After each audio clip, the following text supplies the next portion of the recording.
Welcome to El Grande Car Wash and Auto Detailing Services.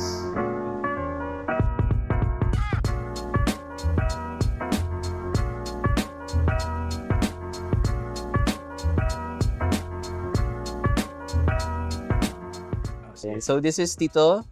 Hi, I'm Jovel Buello. I'm from ICOC Philippines, Las Piñas sector. I've been a disciple for 27 years now. And I have this business, car wash and auto detailing business. At the same time, I have a car shop, a mini talier, and then we have a coffee shop there for our customers to enjoy while waiting for their car to be car washed. How many customers do you have in one day? Usually, if it's a good weather, if we have a good weather, usually the cars that we serve on a daily basis is it ranges from 60 to 70 cars a day during weekdays. But on a weekend, if it's good weather, minsan umabot kami ng 100 cars a day during weekend. So, yun. What are the usual rates for your car wash and vacuum services? Okay, it depends on the size of the car. Like for a small car, we charge here 170 pesos. That includes, of course, the car wash, shampooing, and then vacuuming and tire block and everything. So it ranges from 170 to 240. Yeah, it depends on the size of the car.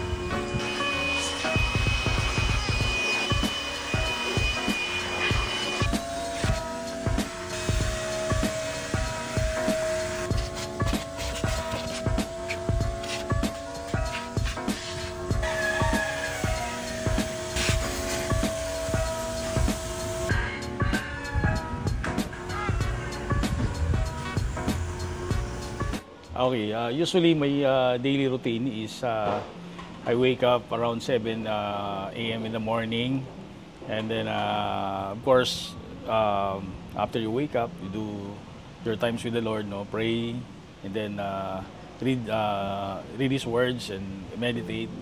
And then after that, I prepare, I ate my breakfast, and then proceed here in the car wash and manage the people.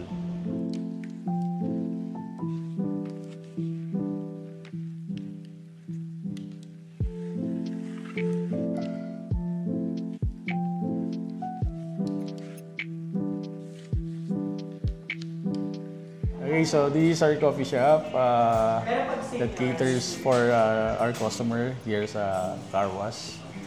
And para while they're waiting for the car to finish the car wash, they can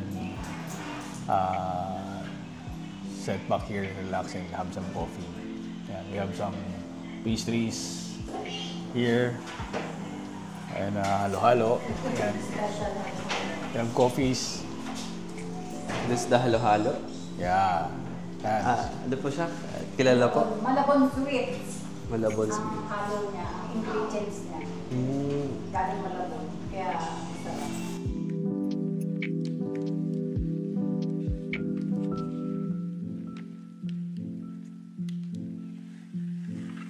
So, hello guys. This is Tito Jovel's. This is what we call Halo-halo. halo-halo. The special halo-halo. So, if you can see it here. So, ano ba yung ingredients dito?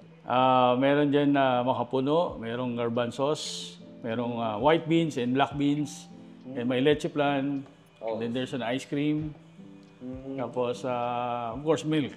And then shaved ice. Yeah, shaved ice. And then this is their nachos. So, it's nachos with cheese and Cheese. salsa. Yeah, salsa. So, tanongin ko kayo dito, ano po yung mga parang na-appreciate niyo po ngayon na may sarili po kayong business? Unang-una, thankful ako kasi pag may sarili kang business, hawak mo yung oras mo eh. Opo. Hawak mo yung oras mo. So, mayroon kang time to spend time with your family. Unang-una, number one is yung time with family. And at the same time, you have time to serve sa church. That's one thing na talagang na-appreciate ko. No? Yung mayroong sariling business versus yung nagtatrabaho sa isang corporate. Paano po ba kayo dito paano po kayo nakapag-serve ngayon sa church? Right now, we are serving in the marriage ministry. Kami ng wife ko is handling the marriage ministry ng Las Piñas sector. So, yun doon kami. Before, we used to lead the children's ministry. Yeah. And just this year, binigay naman sa amin ng marriage ministry to lead. Yun. Itong coffee shop, ang nag-concept talaga nito yung anak ko, si Lana. Yeah. Diba? That's why, actually, siya rin yung nag-isip nito na ang ipangalan D-Cafe. D-Cafe is short for Disciples Cafe. Tapos parang ano na lang, decaf as in cafe. Diba? So, it's good coffee and good fellowship. So, kaya maganda yung vibes because this is really for the Lord. Pwedeng mag-spend time yung mga disciples dito. From time to time, they go here and spend their time. May times po ba na may nagdi-devo po sila dito? Yes, we used to also do our Bible talks here once a month. So dito kami nagba-Bible talk ng small group ko. So, yun. And also pala, meron pala kaming sa Las Piñas sector, we have this Mighty Men devotional. Okay. Every Wednesday morning naman yon. So, minsan dito rin kami nagma-Mighty Men devotional. Yan. What are the age range dito? Wala involved, wala married, Basta men ng Las Piñas, Basta men from involved to seniors. If they're free, during Wednesday morning. Kasi Wednesday morning yun. So it's morning. Yeah. Kung sinong free na pwedeng pumunta, mag-join. Everyone is welcome. Well, actually, talagang grateful din ako dun sa unang job ko. Kasi ang dami ko ring learnings dun eh. And dami ko ring natutunan dun. And dun ako na-reach out eh. Sa company na yun eh. Kasi may mga disciples na pumupunta dun during that time.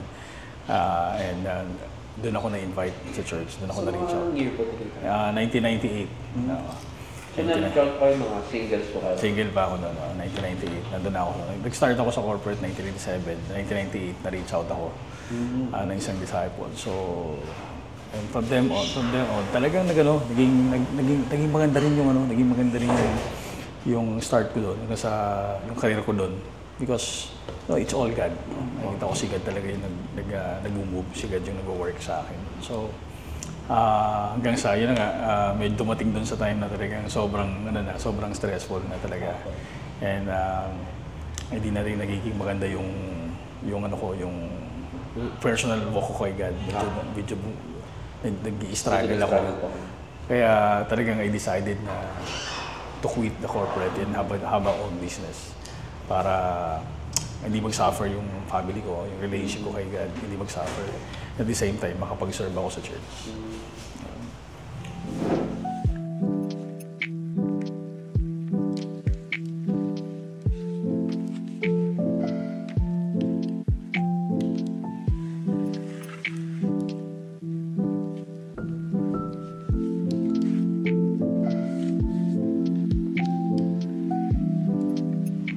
Siguro, it's more on, encouragement lang siguro sa mga kapatid natin sa church, no? Na, kung gusto nyo magnegosyo, talagang samahan nyo ng faith and trust kay God. No? Kasi we as His disciple, basta binigay natin ng buong puso yung tiwala natin sa Kanya, binigay natin yung buong puso yung yung trust natin. Talagang God will, hindi tayo bibigoyin ni God. Pag di natin siya kinakalimutan, we give back to Him what's due to Him, di ba? God will bless you more than what you give to God. So, yun lang. Siguro yung gusto kong ibigay ng encouragement. Amen. Amen. Amen. Ulit. Thank you, bro.